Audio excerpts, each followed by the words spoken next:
Al-Bouti turut dianugerahkan sebagai tokoh dunia Islam pada tahun 2004 serta Jordan dan Syria pada tahun 2007 di atas sumbangan beliau terhadap umat Islam. Menurut The Royal Islamic Strategic Study Center pada 2010, Al-Bouti menduduki tangga ke-17 daripada 500 tokoh paling terpengaruh di dunia Islam.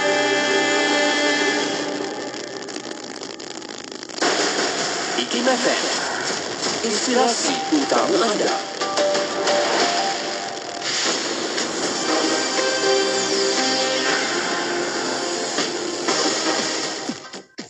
Bismillahirrahmanirrahim. Assalamualaikum warahmatullahi wabarakatuh dan salam sejahtera. Bersama saya Ahmad Nazari Muhammad Yusof dalam berita IKIM FM. Kementerian Pendidikan KPM akan mengadakan perbincangan dengan Kementerian Komunikasi berhubung isu pemilikan akaun TikTok kanak-kanak di bawah usia 13 tahun. Menteri Bertanggungjawab Fadlina Siddiq berkata ini kerana pihaknya perlu mendapat maklumat penuh mengenai perkara itu sebelum mengeluarkan sebarang garis panduan mengenai perkara berkenaan. Menteri berkenaan menjelaskan perkara itu kepada pihak media selepas menghadiri Majlis Apresiasi Tabika Jabatan Kemajuan Masyarakat KEMAS Daerah Barat Daya dan Timur Laut di balik Pulau Pinang. Dalam perkembangan lain, Fadlina turut memaklumkan bahawa pihak KPM akan menambah sebanyak 129 kelas prasekolah pada tahun ini sebagai usaha memberi peluang kepada lebih ramai murid mendapatkan pendidikan pada peringkat awal. Ujar beliau lagi, pihak KPM melakukan perluasan kelas prasekolah pada setiap tahun bagi meningkatkan lagi enrolment atau kemasukan ke tahap 90% bagi memastikan tiada berlaku keciciran murid.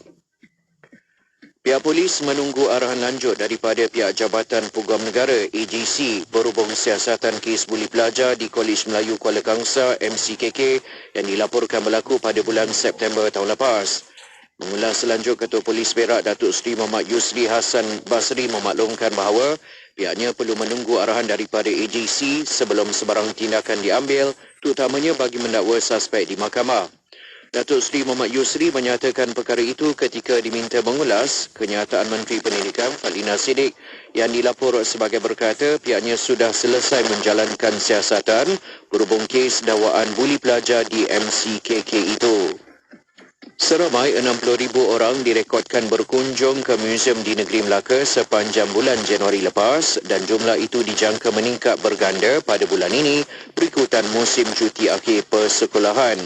Esko Pelancongan Warisan Seni dan Kebudayaan Negeri Datuk Abdul Razak Abdul Rahman berkata sasaran tersebut juga berdasarkan tawaran kemasukan secara percuma ke destinasi tarikan pelancongan di negeri Melaka termasuk 21 muzium sempena hari persiaran Tarikh Kemerdekaan Negara pada 20 Februari ini. Sekian sahaja berita IKIM FM untuk edisi 10 pagi ini.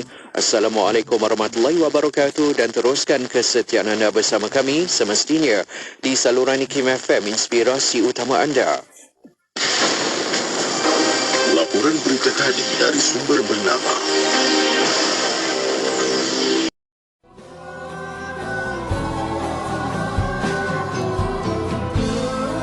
dalam sesi pertemuan ini sangat penting dan mungkin ada nak kenal-kenal dahulu dengan Maulana Mansur, nama diberinya, latar belakangnya, mungkin sedikitlah. Arif jadi silakan Ustaz. Allahu Akbar.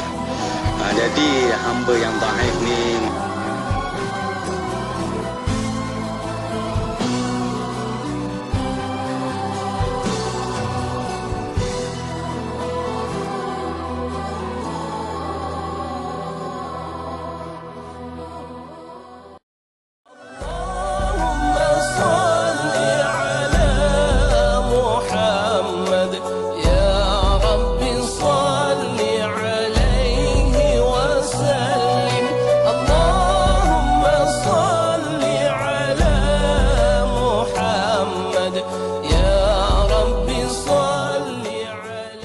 menyembelih.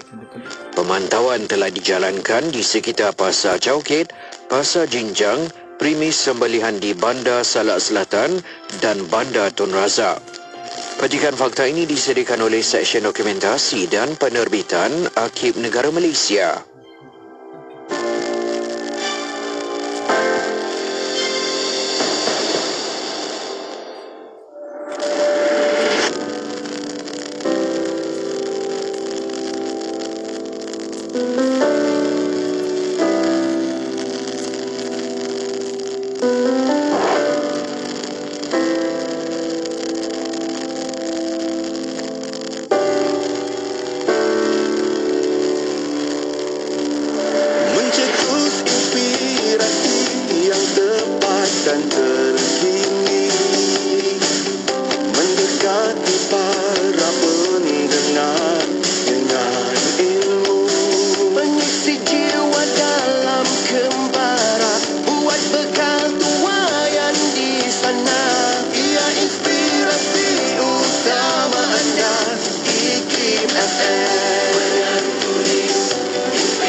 Cantik tak sayang? Cantik.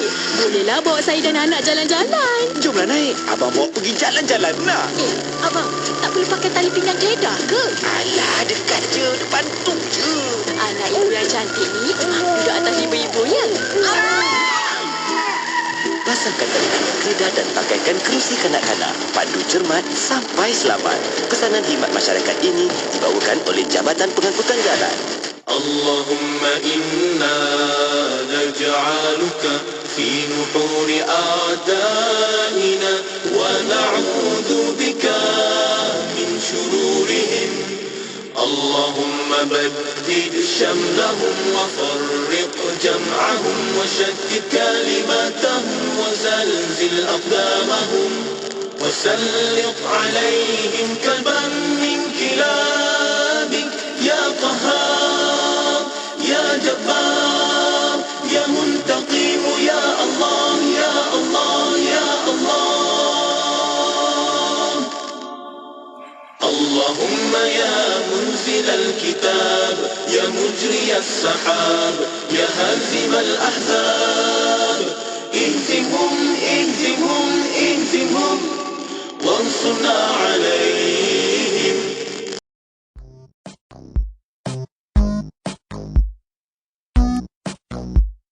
Yang tu masa tu pada Nabi SAW. Dia nak jumpa Nabi pun takut juga. Macam kita jumpa satu orang syekh besar. Nak cakap macam mana? Jadi dia pun beradab. Dia tanya soalan pun dia tak terus sejamnya tu. Dia tanya, boleh Allah tak malu? Mana Allah tak pernah meninggal perkara ni?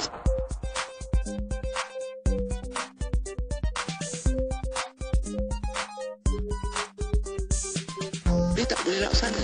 Sebab itu bercanggah dengan pelbagai yang sedia. Bolehkah nak buat? Saya kata, boleh. Boleh. Dengan kita pindah perlembagaan ini. Masukkan di bawah.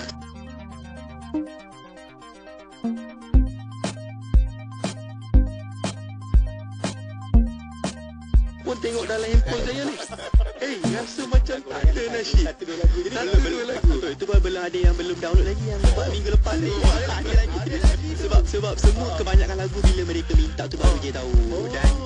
Dan satu lagi saya nak ni sikit. Tadi bila daripada nasyid jugalah. Betul.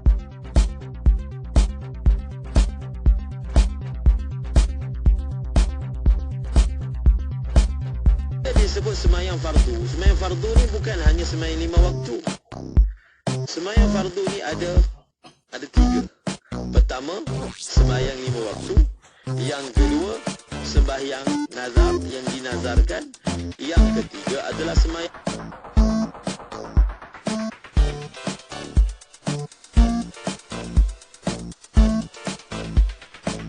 di situ dia terujuk kepada Allah Ta'ala.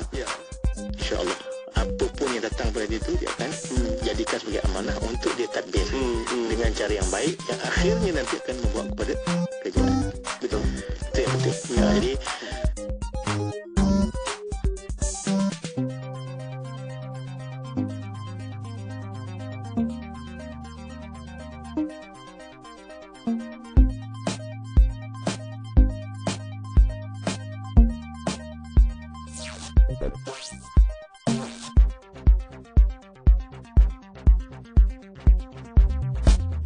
Tadabbur, laporan khas dan bacaan surah Al-Kahfi bersama Syafiq Saleh dalam Inspirasi Ilmu dari 10 pagi hingga 1 tengah hari. Hanya di IKIM FM, inspirasi utama anda. Selami ilmu untuk kehidupan kita seharian. Bersama Syafiq Saleh di Inspirasi Ilmu. IKIM FM, inspirasi utama anda. IKIM FM, inspirasi utama anda. Assalamualaikum warahmatullahi wabarakatuh. Selamat pagi. Syukur Alhamdulillah anda sedang bersama saya Syafiq Saleh untuk pertemuan di Inspirasi Ilmu. Kita bersiaran buka tirai hari ini, hari Isnin pagi 5 Februari 2024 bersamaan 24 Rejab 1445 Hijriah. Syukur Alhamdulillah apa-apa yang kita lakukan hari ini, yang kita dapat, yang kita nikmati, jom kita bawakan dengan nikmat syukur itu dahulu. Semoga Allah tambah lagi nikmat kita yang lain pula nanti, insyaAllah. Kita banyakkan ucapan Alhamdulillah itu. Semoga nanti ada lagi percambahan ucapan Alhamdulillah kita itu juga di tempat yang lain nanti. Okey, dan rehat santai kita hari ini sama-sama kita nak bawakan lagi pengisian ilmu di sini. Anda kena dengarkan waktu ini sampai 1 tengah hari nanti. Okey, dan jam 10.15 pagi ini kita ada rancangan Bicara Kitab Darah Wanita. Tonton di Facebook Live IKIM FM, YouTube Live IKIM FM, dan juga kita ada sesi soal jawab. Kalau ada soalan pertanyaan, hantarkan ke talian WhatsApp konti 011-29004004. InsyaAllah hari ini kita akan buka lagi dalam kitab Bicara Darah Wanita. Sekejap lagi kita akan bersama dengan perkongsian ilmu oleh Maulana Mansur Ismail Al-Hafiz. Okey, dan sekarang jom kita nak beri dahulu. Kita nak bersama dengan Fine, lagunya Kalimah Mahabbah. Kekal di IKIM FM, inspirasi utama anda. Mulakanlah harimu dengan membaca bismillah. Moga harimu diredoi dan diberkah. Perbanyakkan selawat, kita kan umat Muhammad. Moga selamat di dunia dan akhirat. Hidup aku, mati aku, hanya untukmu, ya Allah.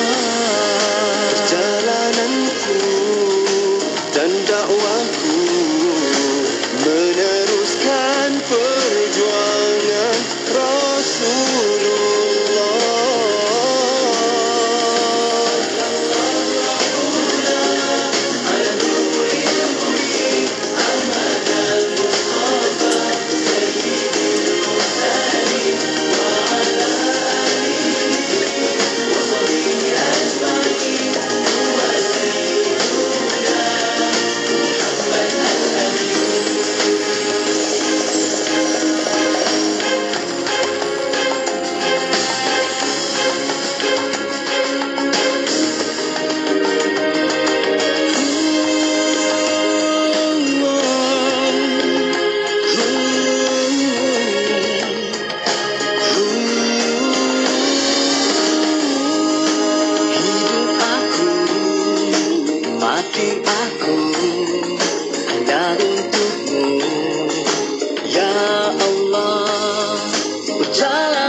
Suatu penyakit hati yang sepatutnya dihindari oleh siapapun yang bekerja, kerana hasad itu akan menyebabkan seseorang selalu sedih apabila melihat nikmat yang Allah berikan kepada orang lain. Pun begitu, ia tidak sama dengan ghibtah. Hasad itu adalah inginkan akan nikmat yang diberikan Allah kepada orang lain dicabut, dihilangkan. Berbeza dengan ghibtah. Ghibtah itu juga seperti hasad tetapi dibolehkan di dalam Islam, iaitu melihat nikmat yang diberikan kepada orang lain oleh Allah, inginkan juga Allah berikan nikmat itu kepada kita supaya kita mendapat suatu motivasi dalam pekerjaan, tetapi tidak inginkan nikmat yang diberikan kepada orang itu hilang. Maka yang digalakkan di dalam Islam adalah ghibtah, supaya ada semangat untuk kita berlumba-lumba berbuat sesuatu yang lebih baik dan lebih bagus. Encik Fahim, ada dengar tak IKIM FM nak terbitkan pelbagai rancangan khas Ramadan tahun ni? Ada peluang tak untuk kita jadi penaja? Serius ke Encik Imran? Bagus tu. Jomlah kita sertai dan semarakkan bulan Ramadan yang penuh berkah ni bersama IKIM FM. Macam mana nak jadi penaja? Senang je Encik Fahim. Kita hubungi je nombor ni 017-345-2564 atau 012-686-9236. Terbaik, produk kita pun boleh sampai kepada lebih sejuta pendengar. Apalagi, jom kita sertai sebagai rakan penaja dan menjadi sebahagian dari pengalaman Ramadan yang bermakna bersama IKIM FM. Dalam bab kerja, memang kita nak kerja kita dulu yang cepat siap dan selesai. Namun, tiba-tiba kawan pula yang datang minta tolong. Dah kita rasa kerja kita terganggu. Jangan begitu. Amalkan konsep bahu ke bahu. Tolong-menolonglah dalam bekerja kerana kita tidak tahu bila hari terdesak kita dan ketika itu kita perlukan pertolongan orang lain. Hari ini kita tolong orang, insya-Allah esok orang tolong kita pula. Pesanan khidmat awam ini daripada saya, Siti Rohani Surani untuk IKIM FM, inspirasi utama anda. Hiburan mendidik jiwa. Sebelum tiba indah, sedih sebelum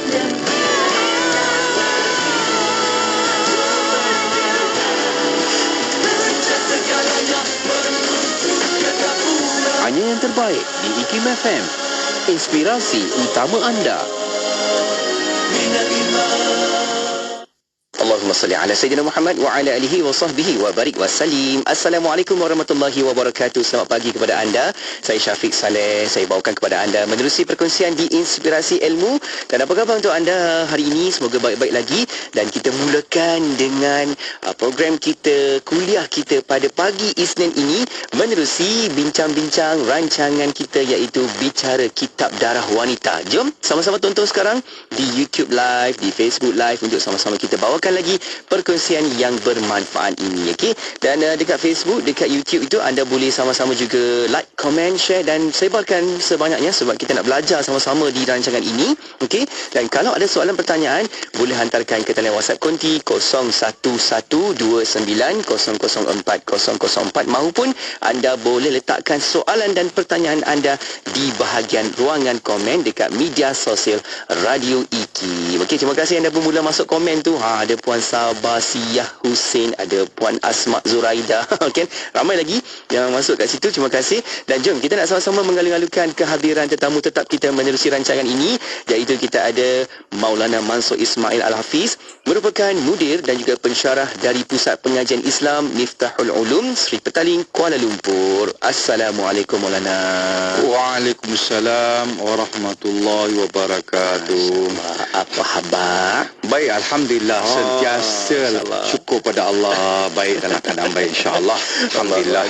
Saya nampak Maulana naik ke radio. Oh, tenang, rasa syukur dapat sampai lagi kat sini kan. Sebab kita nak bincang-bincang dalam ilmu kita yang kita nak faham lebih mendalam, lebih tahu kan. Sebelum ni kita biasa-biasa, tapi mungkin kali ni kita belajar luar biasa. Itu yang penting tu kan, sama-sama berkongsi, masya-Allah. Okey.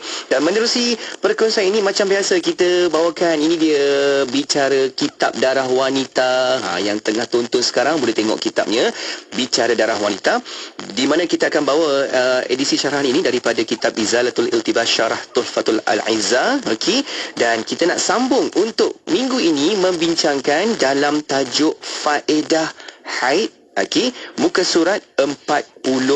Kita akan masuk bab demi bab satu persatu. Silakan Maulana dalam perbincangan kita. Bismillahirrahmanirrahim. Assalamualaikum warahmatullahi wabarakatuh. Alhamdulillahirabbil alamin wassalatu wassalamu ala Rasulillah man la nabiyya ba'dah. Rabbi shrah li sadri wa yassir li amri wahlul 'uqdatam min lisani yafqahu qawli. La haula wa la quwwata illa billahil 'aliyyil 'azim. La haula wa la quwwata illa billahil 'aliyyil 'azim. La haula wa la quwwata illa billahil 'aliyyil 'azim. Subhanaka la 'ilma lana illa ma 'allamtana innaka antal 'alimul hakim. اللهم صل على صاحب الجبين الأنوار وقد الأدهار ولواء الكوثر وعلى آله وصحبه بعدل الأحصى والدر بحق بسم الله الرحمن الرحيم إنا أعطيناك الكوثر fasalli rabbika wanhar inna syani'aka huwal abtar. Jadi alhamdulillah kepada semua yang sedang mendengar dan melihat, insya-Allah mudah-mudahan hamba yang taif ni dapat mengkongsikan sama-sama apa yang kita dapat belajar. Mana kita semua niat belajar. Mudah-mudahan Allah akan bagi kita, Allah akan didik kita sehingga merungkaikan perkara-perkara yang menjadi titik persoalan yang tak dapat diselesaikan. InsyaAllah kita sama-sama mudah Allah bukakan ruang untuk jalan. InsyaAllah bila kita di sana kita ada niat sungguh-sungguh, InsyaAllah di situ ada jalan dia. Jadi hari ini kita masuk muka surat 48. Walaupun belum lagi sampai definisi lagi dua line lagi kan, insya-Allah. Jadi kita faham dululah apa faedah. Ini yang saya nakalkan daripada kitab Al-Jamal ala Syaran Minhaj. Jilid 1 muka surat 3368. Jadi apa ni daripada kitab Al-Jamal ala Syarah Minhaj, jilid 1 368. Dikatakan waqila, faedah qila anal hawa lamma asad. Mana ada dalam nota kaki saya tulis ibarat Arab dia. Okey, kita terus terjemahkan masa singkat. Dikatakan sesungguhnya Hawa alaihi salam ketika berada di dalam syurga, dia telah melakukan kesalahan yang mana kita dah cerita sejarah permulaan wanita datang haid kan. Ini antaranya kenapa dia telah ditipu oleh iblis Jazil la'natul alaih. Kenapa? Hasad iblis kepada manusia, hasad kepada Adam alaihissalam kerana diberi tanggungjawab untuk jadi khalifah, untuk melaksanakan tanggungjawab di atas muka bumi ini. Sebab tu bila tertipu mereka telah langgar, yang semalam hari minggu lepas pun kita dah terangkan buah apa semua dah selesai lah tu kan. Jadi dia telah melakukan kesalahan. Kesalahan itu disebabkan memakan daripada pohon. Sama ada pohon khuldi ke apa, itu cara dia. Asalnya yang tahqiqnya ulama-ulama telah menerangkan sama ada pokok gandum, pokok kurma, anggur dan sebagainya lah. Maka Allah SWT telah menghukum sebab Hawa AS termasuklah hukum anak Hawa AS, maknanya wanita-wanita. Sebab itulah Imam Bukhari kata darah haid tu aku lebih prefer mana Allah SWT bila menjadikan sebagai seorang wanita, itulah bermula haid. Bukan pada lelaki, bukan sebagainya lah. Hanya wanita yang dibergelar sebagai wanita. Jadi di sini 18 perkara lah. 18 perkara. Pertama sekali darah haid. Mujok lah, lelaki tak ada. Kalau lah kena kat kita tak tahulah. Kita tak mampu sebenarnya. Orang yang mampu kesabaran ni wanita. Memang mereka walaupun diuji macam tu, tapi ikhtibaran mereka berjaya. Kalau tak berjaya, mereka tinggal tu susah lapik-lapik biarlah. Mereka sabar. Tengah puasa, bila dah tengah puasa, tengah syok nak buka tak terkeluar air. Sabar habis semua kan. Allahu Akbar. Yang kedua, kesukaran beranak. Allah. Beranak ni separuh daripada hidup mana sebab itu je punya kesan. Sebab tu kalau suami ni dia berada dalam labor room, dia tengok isteri dia, dia pun kata macam ni tak mampu dia. Sebab tu Allah tak bagi kat lelaki untuk beli beranak. Kalau lelaki beranak tak tahulah. Itu perempuan pun ada yang tak boleh tahan, dia punya menjerit tu, Allahu Akbar. Ada yang boleh tahan, sabar tu, sampai terkeluar juga. Dalam labor room tu bukan siapa boleh dengar. Kalau lelaki tak tahu, boleh pecah labor room kan. Dia tengok pun dia tak mampu. Allah, kita pening kepala sikit pun tak mampu kan. Macam mana duk cari perempuan isteri juga kan. Tetapi wanita ni Allah bagi walaupun kesukaran beranak. Yang boleh kira yang tak suka beranak tu tak banyak sangat, tapi yang terlalu suka beranak lah. Paling kurang sakit dia. Sakit mereka menghadapi tu kan. Tu kedua, kesukaran beranak kan. Sebab apa? Hawa alaihissalam kesalahan itu dijadikan di sana, maka semua anak-anak yang bernama perempuan semua akan menghadapi perkara ini. Ketiga, berpisah daripada ibu dan bapa. Bila dah kahwin, pisahlah kan. Takkan nak bawa ketiak mak lagi kan. Makna dia berpisah daripada ibu dan bapa. Ambil tanggungjawab, baru dia rasa tanggungjawab. Kalau lagi di rumah dia sendiri, tanggungjawab tu kurang. Dia kata mak pak dia ada.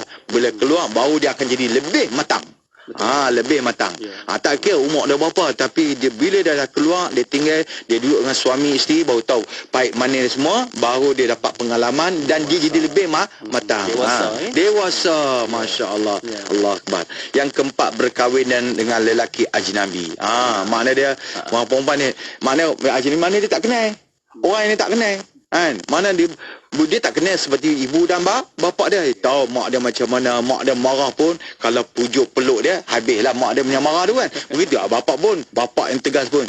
Dia tahu selok belok dia. Tapi ni orang lain yang dia nak duduk sekali, yang tak pernah dia dari kecil. Tapi sekarang dia duduk, mana dia berkahwin dengan lelaki ajnabi. Orang yang bukan mahram dia. Orang yang bukan mahram. Yang mahram tu Nabi Adam alaihissalam, anak dia ya. Itu pasal tak ada manusia lagi kan. Yang ni sekarang Allahu Akbar, berkahwin dengan lelaki ajnabi. Dan kelima, darah nifas dan pelumurannya. Jadi bab nifas, kalau lah orang kata bab darah haid kan, kalau dia faham darah haid, sebenarnya darah nifas pun macam sama ya. Tapi bab istihadah dalam bab haid susah, istihadah dalam bab nifas lebih susah. Sebab tu kita mula dengan bab haid, kita memahami darah haid, dia kias ya pada bab nifas. Kemudian bab istihadah, bab istihadah fil haid, dan kita kias juga pada istihadah fil nifas. Cuma ada beberapa perkara yang kita tak dapat kiaskan. Ada tempat yang tak boleh nak dikiaskan. Kenapa? Dalam bab nifas dia ada bab nifas, bab istihadah, ada bab haid. Tetapi dalam bab haid dia tak ada bab nifas kan. Jadi tapi banyak perkara dikiaskan daripada bab istihadah fil haid kan. Itu kita kena tengoklah, banyak perkara kan. Kalau saya sebut lagi, Allahu Akbar, nanti kita sampai tu kita akan tengoklah berbelas-belas kita akan tunjuk macam mana lepas beranak, dah tak keluar darah, lepas sebelum hari 15, hari 10 keluar darah, tu darah apa? Kemudian nakok yang tak keluar darah nampak turun ni dipanggil apa kan? Di situ pula kalau lepas bersalin tak keluar darah, okey, dapat keluar anak baby dah sempurna, kemudian tak keluar darah sampai hari ke-15 atau hari ke-20 baru keluar darah. Ni darah apa pula? Adakah darah nifas? Tak, nama darah ni nifas.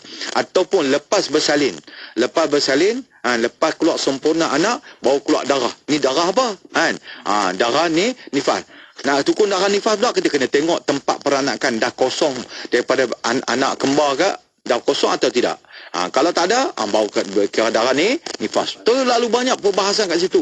Jadi itu yang boleh kita hukum bila darah-darah tu keluar tak melebihi 60 hari. Kemudian nak tengok awal tu selang tak keluar darah 15 hari ataupun tidak. Semua perlu pada perbahasan. Sebenarnya nak mandi wiladah bila kan? Ada orang kata keluar darah pun mandi wiladah, adakah sah atau tidak? Nanti kita akan tengok macam-macam perkara akan terbit, dan insya-Allah dari pengajian tu kita baru nampak insya-Allah. Mudah-mudahan dengan fakta-fakta ilmiah daripada ulama-ulama kitab turas, insya-Allah kita berpandukan itulah. Kita nak pandu sendiri tak pandai, cuma kita berpandukan pada ulama-ulama yang telah habiskan masa mereka dalam nak membahaskan perkara ini. Macam kita tengok Imam Nawawi rahmatullah alaih sendiri, sampai tak sempat kahwin, punya mikir nak selesaikan masalah-masalah umat kan. Alhamdulillah, kita patut ucap terima kasih, berterima kasih, penghargaan pada dia Allah. Kalau kita macam tu, orang dah kata gila kita. Allah Akbar, tak kahwin kan. Kahwin pun banyak problem, tak kahwin banyak problem juga. Tapi mudah-mudahan perkahwinan kita belajar, insya-Allah Allah jadi sumber hidayat, sumber kebaikan. Allahu Akbar, amin amin. Jadi bab darah nifas ni terlalu banyak, nanti kita akan sampai bab dia. Yang keenam, seorang wanita tidak mampu memiliki diri dia sendiri. Bila dia dah berkahwin, asalnya sebelum berkahwin dia milik ibu bapa dia. Lepas dia berkahwin dah berpindah milik. Sebab tu lah suami lah yang memiliki dia. Mana ar-rijalu qawwamun 'alan nisa. Yang jaga, yang didik, yang semua dia. Sebab tu wanita perlu dikasihani kerana dia mana dia diri sendiri pun dia tak milik. Sebab tu antara kita kata wanita dia kenapa jaga harta suami dia. Apa dia? Harta suami yang paling besar pada perempuan. Harta suami yang paling besar aurat dia lah. Mana dia aurat dia tu, mana dia sepatut dia kena jaga. Ni milik siapa? Milik suami dia. Itu mana sampai diri sendiri. Kata hak dia punya, tapi hak milik suami dia. Kemudian yang ketujuh, kurang di dalam menerima bahagian harta pusaka. Jadi itu bab barai lah kan. Itu kan. Yang ke-8, talak. Cerai. Mana dia, dan hak talak diberi kepada selain pada wanita. Dia sendiri tak ada hak talak. Dia suami dia. Ataupun diberi wakalah pada orang lain. Mana dia sendiri tak boleh. Kalau dia sendiri nak talak, perempuan ni sikit bergaduh, terus talak. Tak puas hati, talak. Terus habis Melainkan tu dalam kitab fiqh kita kata tok pakai semualah. Mana ada banyak perkara lah. Ada kalau diberi kuasa, diberi wakalah kepada isteri dia sendiri. Pada isterinya. Talak taliqi nafsaki in syi'ti. Mana ada kalau diberi tu dengan bersyarat juga kena cara fauran. Tapi ada juga dia suami boleh wakalah misalnya kerana ada suami yang tak mampu nak talak tapi sebenarnya talak tak apa bagus memang boleh tapi dibenci oleh Allah SWT. Cuma jalan keluar itulah yang terakhir.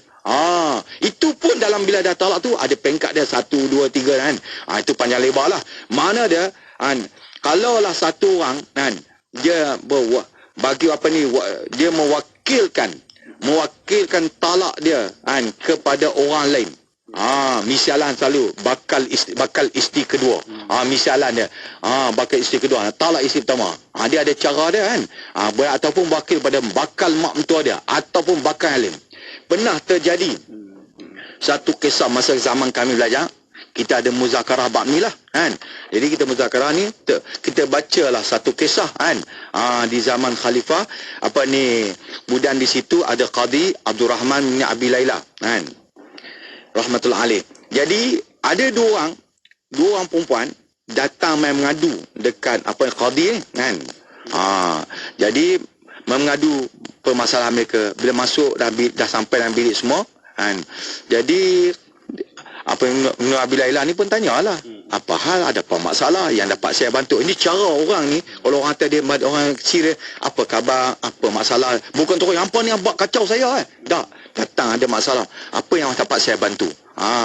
Jadi kalau dapat bantu dengan fakta ilmiah. Jadi di sini nak tunjukkan, nak kait dengan apa, perempuan ni dia sendiri tak boleh hak milik dia talak. Tapi kalau diwakilkan dengan sempurna bagi pada orang lain, sebab tu kita kata hak talak diberi kepada selain pada wanita, selain pada isteri Allahu Akbar. Jadi kalau kita tengok misalan, contoh tadi, jadi dua orang datang. Tapi dalam riwayat tu, masa kami muzakarah tu, dalam riwayat tu dia ni pakai nutup lah. Mana masa tu tutup aurat lah kan, pakai fudah tak perasan lah. Jadi kemudian dia orang nak buka lah fudah, nak bagi kenal dengan Qadi ni. Seorang tu cakap tuan Qadi, tuan hakim, jangan benarkan ni buka fudah. Buka ni muka. Ni kop dia dekat. Dia kata sebab apa tak bagi nanti nak kena siapa-siapa. Bukan, saya takut nanti dia buka, anak tak ukur pun tuan dah tengok dia terlalu cantik, tengok nanti tuan pun jadi kelang kabut nak hukum. Itu pun cara dia punya respon. Oh ya, tak apalah tapi sebenarnya nak kena tahu dia kata ni siapa? Lalu yang mereka tak buka, yang lebih muda sikit, dia kata ni mak saudara saya. Lebih kurang kita kata mak saudara. Apa hal pula mak saudara? Mak saudara saya ni bila saya dah saya dah jadi anak yatim, kematian bapa mak saya semua. Jadi mak saudara saya yang belah saya sampai saya besar, sampai umur dewasa, sampailah peringkat umur saya nak boleh kahwin, mak saudara saya pun tanya kat saya, nak kahwin tak? Kata siapa bagi seorang perempuan memang nak kahwin. Kalau mak setuju nak bagi kahwin, saya ikutnya. Mak kau ada calon tak? Tak lah, mak carilah kan. Mak dia pun cari, mak dia pun setujulah. Jadi mak pun setuju. Dan mak saudara dia pun ada anak juga, anak perempuan. Sepupu dengan yang anak saudara dia ni. Cari, dan dia pun cari-cari dapatlah satu orang orang bisnes orang kaya raya yang baik hati, soleh kemudian dicalonkan dengan anak saudara dia, bukan berkahwin. Alhamdulillah kehidupan mereka dah berkahwin semua, aman damai semua, masya-Allah hidup cara sunnah semua, alhamdulillah bagus kehidupan bahagialah, keluarga contoh. Tapi datang orang ketiga. Jadi apa maksud dia? Mak saudara tengok bila kehidupan dah sangat elok, dia pun rasa cemburu sikit lah. Anak saudara dia hidup Masya Allah mewah, balik isteri pun tunggu depan pintu semua. Jadi anak dia tak dapat macam ni. Dia silap patut bagi anak dia, tapi anak dia ni. Jadi macam mana dia buat tau. Satu hari dia dah fikir planning lah. Dia planning bila suami si anak saudara dia balik jadi anak dia sendiri dia suruh pakai hias cantik-cantik tunggu depan tu buat bila balik abang balik, Allah tudung tak pakai. Dia nampak. Jadi kawan ni bila tengok, sekali tengok, dua kali tengok, lawa juga sepupu ni nampak ni cerita nak dia orang ketiga ni. Lepas tu bila sebut kata lawa macam tu, kahwin dengan saya. Ya ke? Macam mana nak kumpul sekali tak apa kalau abang nak kahwin saya boleh lah. Mak dia pun dia tu nak kahwin dengan anak saya boleh, tapi hang serah kuasa talak hang kepada mak. Mana serahkan kuasa talak tu. Ni boleh. Jadi kata okey. Bila dia bagi kuasa talak kepada mak dia, mak dia pun kata apa? Dia pergi ke anak saudara dia, aku talak dengan talak bain. Mana tak boleh rujuk lagi Ini talak bain pun ada perbahasan. Tak apalah, kita nak cerita bab talak ni sikit ni. Okey. Jadi bila dah talak dengan talak bain, buat tak boleh apa dah. Jadi anak saudara dia pun lah sekali minta pindah dari situ. Dia pun pindah. Pindah dari situ. Kemudian tak apalah, hiduplah mereka ni pun aman damai bagus semua suami dia pun soleh, bukan apa. Dia bila tengok yang cantik ni dia terlupa pula. Jadi kebetulan kita pendekkan kisah, suami bapa saudara dia balik. Bapa saudara orang bisnes lagak orang merantau jauh balik. Jadi dia pun tanya, mana anak saudara Abi? Mak dia pun cerita balik awal macam ni, anak dia macam ni, kita kesian dengan dia buat perangai. Konon macam-macam dia buat alasan sehingga kita pun dia nak pindah lah. Jadi tak apalah, pak sudah kata macam ni, kesian kat dia juga. Apa hal dia macam tu? Biarlah aku pergi tengok ziarah dia. Mak saudara dia pun tak kata apalah. Padahal yang betul-betul anak saudara ni belah mak dia, belah isteri dia, bukan belah dia, tapi dia orang luar. Jadi dia pun pergilah ziarah. Budak ni, anak saudara dia bila dengar pak saudara nak mai ziarah, dia pun pakai cantik-cantik. Dia pun bawa budak rumah macam tak pakai tudung apa. Masya Allah. Jadi bila pak saudara datang, dia pun buka, pak saudara terkejut. Bila bapak balik pak dia balik, ceritalah aku boleh lama tengah kisah hang ni, aku mai ziarah. Punya anak saudara aku betul-betul cantik ni. Bila anak saudara betul cantik, dia kata apa? Kahwinlah dengan saya. Kahwinlah dengan saya. Jadi mana nak boleh kumpul anak saudara dengan mak saudara jadi macam inilah. Bapak ni bagi kuasa talak kepada saya semua dulu. Mana dia pun bagi kuasa wakalah dia, wakil pada si anak saudara dia, kuasa talak. Dia pun pergi ke mak saudara dia, dia kata, aku talak engkau. Aku tak terima wakil untuk talak engkau dengan talak bain. Mana dah talak tu, jatuhlah mak saudara tak lagi apa. Dia pun kahwin dengan pak saudara. Walaupun tua tak apalah, tua berada dah kahwin. Okey. Tapi kadang-kadang jadi kita pendekkan cerita, misalnya pak saudara dia pernah kahwin, dah tua, sakit. Kemudian balik ke rahmatullah alaih. Mana meninggalkan harta banyak. Jadi mak saudara ingat dia boleh dapat harta. Dia kata harta penjahit tak ada. Dia kata sebab aku dah suami kau dah cerai dan aku semua harta ni Kemudian tak apalah, suami yang asal suami dia yang kahwin dengan sepupu dia semua pergi nak tuntut, pergi marah dia apa macam ni dia kata macam ni lah bila suami yang lama dia jumpa dia tengok isteri aku ni lagi lawa dah sepupu aku ni, baik pula. Kalau kita ni kalau macam tu hang kahwin aku balik, mau? Kalau kau main balik tapi serah kuasa talak engkau pada aku. Suami dia pun bagi kuasa talak wakalah dia pun pergi talak sepupu dia tu dengan talak bain juga. Ini yang berlaku ni. Mana kalau dia diberi awal-awal memang rosak habis. Sebab tu kita kata, sebab tu talak ni tak tak boleh kan. Itu kalau dibagi pun sebab ada sebab musabab dia. Kemudian ke-9, okey, sekali lagi kita babak dimadukan dengan 3 wanita yang lain dan hak poligami tidak diberikan kepadanya. Ni yang tak boleh. Laki boleh 4, isteri pun nak 4 tak boleh. Melainkan dah mati suami dia bercerai baru boleh kahwin. Tapi baru ni kita dengar ada kan. Nauzubillah min zalik. Okey, baik Okey, yang sebelum tidak boleh keluar daripada rumah bersorangan, kemudian 11 tidak dapat mendirikan solat Jumaat. 12 mendirikan 2 solat hari raya dan ke-13 tidak dapat mendirikan solat jenazah. Ke-14 tanggungjawab berjihad tidak diberikan kepada wanita. Ke-15 tidak ada kebolehan dalam menjadi wali dan menentukan suatu keputusan. Ke-16 wanita yang fasik diazab berlipat kali ganda pada hari kiamat berbanding dengan kaum lelaki. 17 iddah kaum wanita selepas kematian suaminya ialah 4 bulan 10 hari. Dah. Allah Akbar. Yang ke-18, apabila suami mentalakkan isterinya, maka wanita itu wajib bertempoh iddah selama 3 bulan. Kalau mazhab Hanafi 3 kali haid, mazhab kita 3 kali suci kan. Allahu Akbar.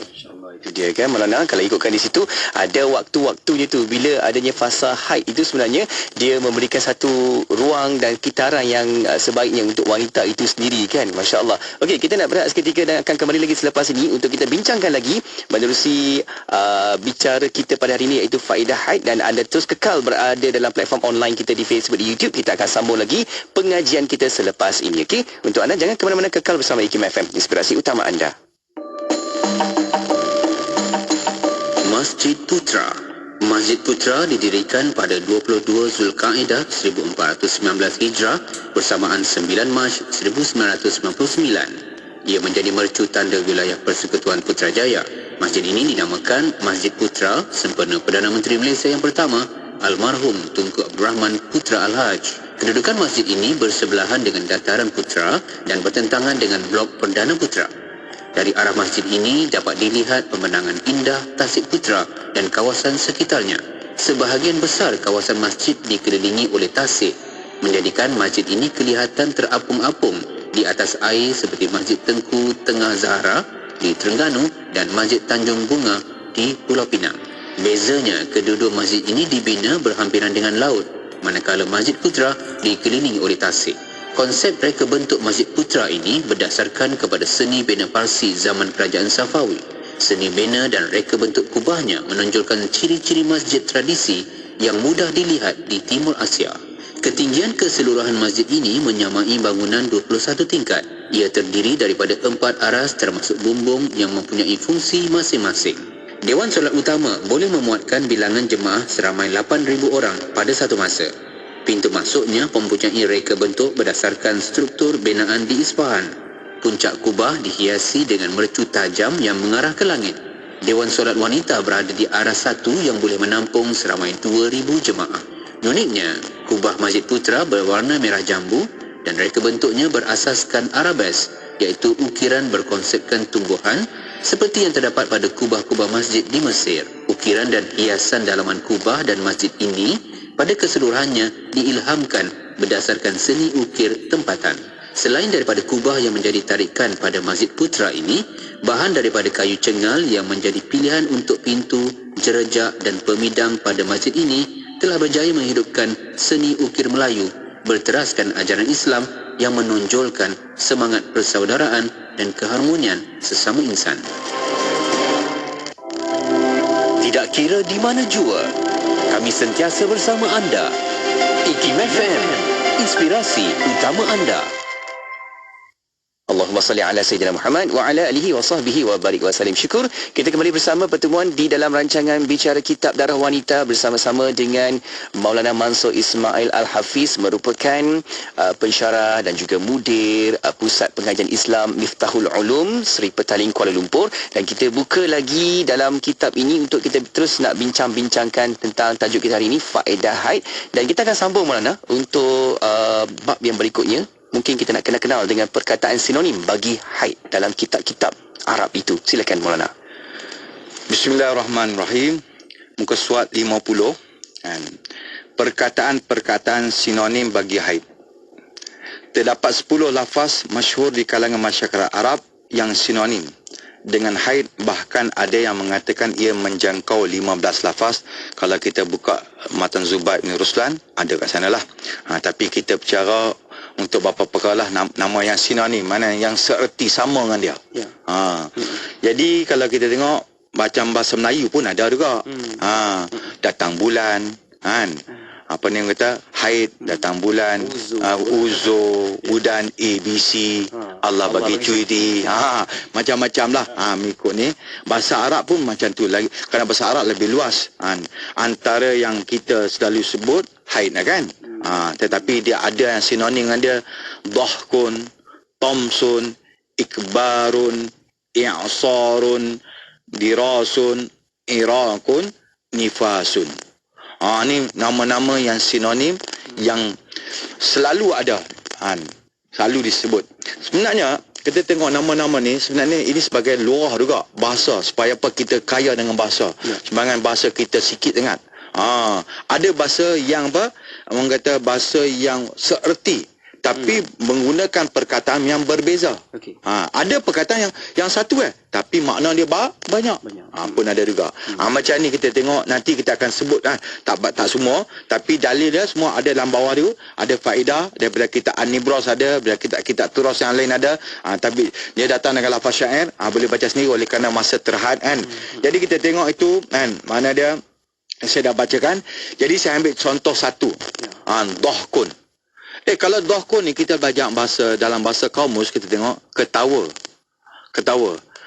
Jadi macam mana diberi nama haid? Yang ni firman Allah SWT dalam surah Hud ayat 71, a'udzubillahi minasyaitonir rajim, wa imra'atuhu qa'imatun fadhahikat fabasyarnaha bi Ishaq wa min wara'i Ishaq Yaqub. Saya baca bagi sikit-sikit sebagai nampak kan. Jadi terjemahan dia, kalau terjemahan asal, kalau kita terjemah lafziah dia, dan isteri Sayyidina Ibrahim alaihissalam, itu Sarah alaihassalam, berdiri di sampingnya, lalu fadhahikat, lalu dia tertawa. Jadi memang dhahikat ni bahasa asal dia, terjemahan bahasa kamus, makna ketawa. Tapi ada makna lain. Baik. Jadi dikatakan setengah ulama telah menafsirkan lafaz dhahkun ni dengan makna haid. Jadi terjemahan ayat di atas ialah dan isterinya Ibrahim alaihissalam, mana alaihassalam isterinya Sarah berdiri di sampingnya lalu dia berhaid. Kenapa? Kisah dua malaikat datang nak pergi nak musnahkan pergi tempat kaum Nabi Lut alaihissalam, tempat Nabi Lut alaihissalam, kerana mereka buat panggilan LGBT di sana. Jadi oleh kerana itu dia sebelum pergi sampai di tempat Nabi Lut alaihissalam, mereka telah singgah di rumah Ibrahim alaihissalam. Jadi kenapa Ibrahim alaihissalam dengan Lut pun ada keluarga Jadi mereka pun bila datang tu, dalam tafsir banyak perkara lah. Tapi antara yang dimaksudkan, mereka pun bagi perkhabaran kepada Sarah alaihissalam. Ketika tu Sarah berdiri bersamping suami dia. Mereka pun bagi tahu bahawa Sarah ni kerana Sarah memang sedih. Dia dah lama dah kempunan, keinginan nak ada anak. Masa tu dikatakan umur dia dah 90 tahun pun masih belum dikurniakan anak. Allahu Akbar. Suami dia Ibrahim alaihissalam, kalau tengok nota kaki saya datang daripada Tafsirul Ma'ani, umur dia masa tu 100 tahun ataupun satu riwayat lagi 120 tahun. Makna dia nak dapat anak ni memang susah lah. Dan nenek kebayan nak kira lah kan. Susah dah uzur. Tapi Allah SWT tak pernah zalim. Allah SWT maha adil, maha hakim, maha alim. Allah kesian dengan Sarah ni telah buat pengorbanan begitu besar. Allah SWT gembirakan dia. Jadi malaikat datang bagi tahu dengan berita gembira bahawa dia akan dapat anak. Dapat anak. Jadi fikir orang dah, kalau selalu menapos ni 62 tahun.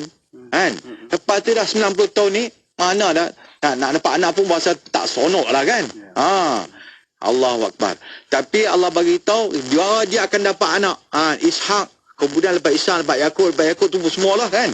Keturunan Bani Israel banyak daripada situ, daripada Yakub alaihissalam. Jadi bila dah beritahu Jadi Sarah alaihissalam di samping suaminya, ya ke? Aku boleh dapat anak? Kan? Jadi dia pun, betul ke aku dapat anak ni? Seolah macam sonok dan macam percaya tak percaya. Kan? Bila kata dhahikat tu, bila dia ya ke? Gelak tu, keluar darah. Terkeluar darah haid ni. Ini kata ada Ibn Abbas radhiyallahu anhu bagi tahu dhahikat ni diterjemahkan mana bila ketawa dia keluar haid. Tu dia kata dhahikat ni haid. Memberi makna haid. Sebab tu setengah ulama telah menafsirkan lafaz dhahkun ni dengan makna haid. Jadi terjemahan ayat di atas ialah, dan isinya Ibrahim alaihissalam, Sarah bila dengar perkhabaran tu berdiri samping suaminya Ibrahim alaihissalam, lalu dia pun berhaid. Bila kata berhaid, kebesar kemungkinan dapat anak tu mudahlah. Walaupun ada orang ada haid pun tak dapat anak, tapi kebanyakan bahasa peratus dia 98% orang yang berhaid dapat anak, dapat zuriat. Ini contoh satulah dhahkun kan. Mana jangan kita baca tu kita terjemah dhahkun apa ketawa, tapi ini makna ditujukan yang mana haid. Kisah itu. Masya-Allah. Okey, nanti kedua nanti bab nifas. Baik. Tapi ini makna nifas tapi memberi makna haid. Okey, baik. InsyaAllah. Okay, kita akan bawakan sesi soal jawab sedikit, Maulana. Ada sahabat-sahabat kita yang juga bertanya dalam platform online kita, di platform WhatsApp kita. Okey, memasuki sedikit dalam bab lepas bersalin, Maulana. Kita cuba jawab secara ringkaslah, insyaAllah. Maulana, maaf bertanya, bila wanita selepas bersalin, apa perbezaan nifas dengan wiladah? Mohon pencerahan. Soalan yang menarik. Allah Akbar. Rata-rata orang tanya, nifas apa dia, wiladah apa dia, apa perbezaan dia. Jadi kalau bab nifas, okey, kita mulakan wiladah dulu. Wiladah ni wiladah makna beranak, makna bersalin, makna bersalin. Jadi nifas ialah darah ni nifas. Jadi bila seorang wanita melihat melepas dia bersalin panggil wiladah, dia beranak. Ini bahasa Arab wiladah. Jadi bila dia bersalin, kemudian bila bersalin dengan sempurna, satu tubuh jiwa janin tu keluar dengan sempurna, kemudian baru keluar darah, tempat peranakan kosong, dah kosong daripada anak ataupun juzuk manusia, maka keluar darah baru dipanggil darah ni nifas. Tadi wiladah, beranak dipanggil wiladah. Jadi wiladah tu di situ mandi wiladah bila kalau lepas bersalin tak keluar darah nifas, mana dia keluar lambat lagi, maka wajib dia mandi wiladah. Wajib mandi wiladah. Dan persoalan dia, ada orang kata ada darah wiladah, wallahu alam. Tapi darah wiladah ni dalam tu ada 3 lah sebenarnya. Masa beranak, lepas beranak ada darah nifas ataupun darah haid ataupun damut talqi. Ini kata beranak. Jadi dia kena perincikan. Tapi bagi satu orang yang tak tahu, dia kata darah beranak tak salah lah kan. Tapi kalau orang dah tahu, dia kena perincikan. Masalah nifas dengan wiladah. Bila nak mandi wiladah, tu ada perbezaan. Mana nifas, bila keluar anak dengan sempurna, tempat peranakan dah kosong daripada anak, maka keluar darah, ini baru dipanggil darah ni nifas. Kemudian selagi belum berlalu 15 hari daripada beranak. Jadi bisalah dia dah beranak, dah sempurna, tempat peranakan dah kosong, tapi tak keluar darah lagi. Sampai hari ke-15, lepas hari tu hari ke-16 baru keluar darah. Ini adakah darah nifas? Tidak. Tak dipanggilkan darah ni nifas kerana telah berselang dengan 15 hari bersih. Turun tu. Tetapi kalau lepas bersalin, tempat peranakan dah kosong, kemudian bau dalam tak keluar darah juga, tapi sebelum melepasi 15 hari, misalnya hari ke-10, hari ke-11 baru keluar darah balik. Mana darah apa? Masih dipanggil darah ni nifas. Walaupun sini turun kosong, dia kan suci juga. Tadi 15 hari pun suci juga, ni pun suci juga. Tetapi darah dia berbeza. Darah yang keluar lepas pada 15 hari kosong, itu panggil ni, dipanggil haid. Tapi sebelum 15 hari dipanggil ni nifas. Ni tiba-tiba ni beranak wiladah. Jadi boleh tak boleh tak mandi bila? Manusia tu ketika tu wajib kena mandi bila dah. Bila bersalin tak keluar darah, wajib dia kena mandi bila dah. Jadi darah tu kita nampak lepas bersalin memang beranak, tapi beranak darah apa? Yang tadi, yang pertama tadi lepas 15 hari tu bukan panggil darah ni nifas, panggil darah haid. Yang sebelum 15 hari panggil darah ni nifas. Mana kalau masa keluar darah masa keluar dia sebelum bersalin. Sebelum bersalin, masa tengah sakit nak beranak. Masa tengah sakit nak beranak, mana tanda nak beranak tu. Bila tanda nak beranak, bila dia keluar, jadi di sini apa dia? Bila keluar darah, ini bukan darah nifas. Darah nifas kena keluar selepas salin dengan sempurna.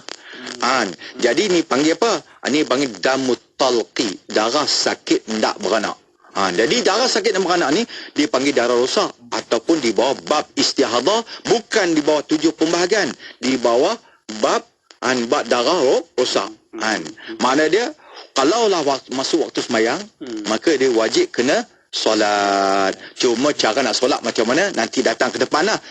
Tak semua orang boleh solat ketika tu, tapi hukum dia wajib. Tapi adakah dia boleh melakukan? Nanti insya-Allah akan datang.